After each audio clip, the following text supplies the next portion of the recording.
بسم اللہ الرحمن الرحیم۔ السلام علیکم رحمۃ اللہ وبرکاتہ۔ سورۃ فاتحہ واقعی حیران کن ہے۔ یہ سورت انسان کو مٹی سے اٹھا کر عرش کے نیچے لا کھڑا کرتی ہے۔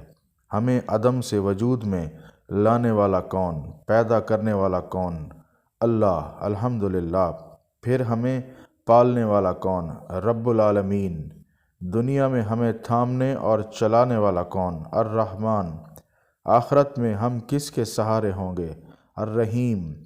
ہمیں دار دنیا سے آخرت منتقل کرنے والا اور وہاں ہمیں انصاف دینے والا مالک یوم الدین۔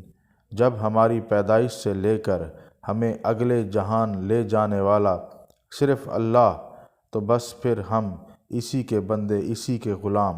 ایاک نعبد۔ جب غلامی اس کے اختیار کی تو اب مدد کے لیے بھی صرف اسی کے سامنے جھکیں گے۔ وَإِيَّاكَ نَسْتَعِينُ۔ مانگو کیا مانگتے ہو؟